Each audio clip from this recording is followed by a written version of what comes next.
स्वागत है बच्चों आप सभी का खजिस्ता स्टोरी में। कहानी गर्मी का कहर। अरे सुधा, मुझे भूख लगी है, कुछ खाने को दे दो। क्या दूँ जी मैं आपको? घर में तो कुछ भी नहीं है, जो थोड़ा बहुत था मैंने बच्चों को दे दिया।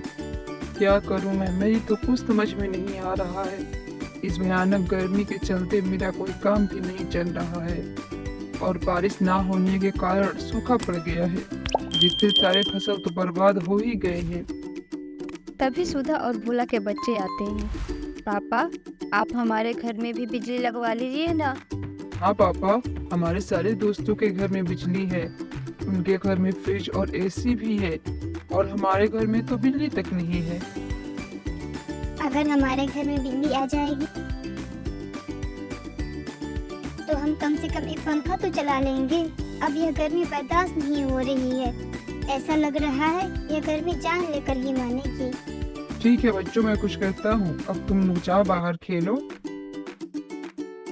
यह क्या किया आपने? आपने बच्चों से ऐसा वादा क्यों किया? मैं एक काम करता हूँ, बड़े भैया के पास चला जाता हूँ, उनसे कुछ रुपए उधार ले लेता हूँ। जैसे मेरा काम चलेगा मैं उन्हें रुपए लौटा दूंगा। ठीक है जी, जैसा तुम ठीक समझो। भोला अपने बड़े भैया के पास चला जाता है। क्या न हुआ, सब कुशल मंगल तो है।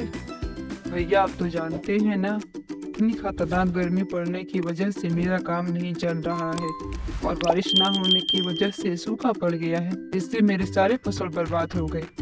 हाँ, बात तो तुम सही कह रहे हो, इस बार की गर्मी ने तो बहुत कुछ बर्बाद कर दिया है। भैया, मेरे घर में खाने के लिए कुछ भी नहीं है, क्या आप मुझे कुछ रुपए उधार दे सकते हैं? जैसे ही मेरा काम शुरू होगा मैं आपको लौटा दूंगा। अरे कैसी बातें कर रहे हो तुम, मेरे पास कौन सा खजाना पड़ा है जो मैं तुम्हें उठा कर दे दूं? जाओ यहाँ से, ना जाने कहाँ से मुंह उठा कर चले आते हैं। भोला उदास अपने घर लौट रहा था। अब तो भैया ने भी मदद करने से इनकार कर दिया, अब मैं क्या करूं? तभी भोला ने देखा कि एक बूढ़ी औरत रास्ते में खड़ी थी।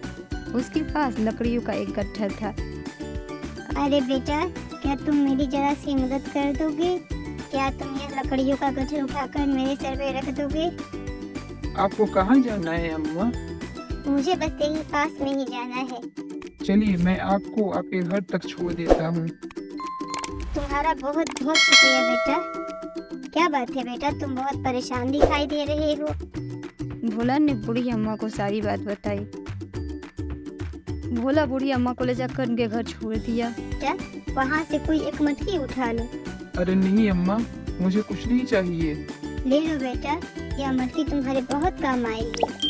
भोला एक मटकी लेकर घर आ गया। अरे आप तो बड़े भैया के पास गए थे कुछ पैसे उधार मांगने, और यह मटकी लेकर कहाँ से आ रहे हो? भोला ने सुधा को सारी बात बताई। सुधा ने मटकी के अंदर हाथ डाला तो उसमें उसे कुछ मिला। अजी यह देखो, इस मटकी से मुझे यह सोने के सिक्के मिले हैं। अब मेरी समझ में आया कि उस बूढ़ी अम्मा ने मुझे यह मटकी लेने के लिए इतना मजबूर क्यों किया था। बस फिर क्या था, कुछ ही दिनों में वो अपने भाई से भी ज्यादा अमीर हो गया। जब उसके भाई को इस बात का पता चला तो वह भी उस बूढ़ी अम्मा के घर गया। बूढ़ी अम्मा, ओ बूढ़ी अम्मा। कौन हो बेटा तुम, और तुम्हें क्या चाहिए? मुझे भी एक मटका चाहिए जैसा तुमने मेरे भाई को दिया है। बूढ़ी अम्मा के बोलने से कुछ पहले ही एक मटका उठाया और अपने घर लेकर आ गया। अब तो मैं भी बहुत अमीर हो जाऊंगा, मेरे पास भी अब यह जादुई मटका आ गया है। उसने जैसे ही मटकी के अंदर हाथ डाली, हाय मैं मर गया, बचाओ मुझे, मुझे कुछ काट लिया, मुझे बचाओ, हाय बहुत दर्द हो रहा है। तभी उसकी बीवी आई। क्या हुआ तुम्हें, तुम इस तरह क्यों चिल्ला रहे हो? अरे मैंने इस मटकी के अंदर हाथ डाला तो ऐसा लगा जैसे मुझे किसी ने डंक मारा हो, बहुत दर्द हो रहा है, लगता है मेरी जान चली जाएगी, बचाओ मुझे। भोला की भाभी ने मटकी के अंदर देखा तो उसमें बिछुए थी। भोला के भाई को उसकी लालच का सबक मिल गया था। तो बच्चों, अगर कहानी पसंद आई तो लाइक करें, चैनल को सब्सक्राइब करें। मिलते हैं आपसे अगली वीडियो में, तब तक आप अपना ख्याल रखें। Bye bye.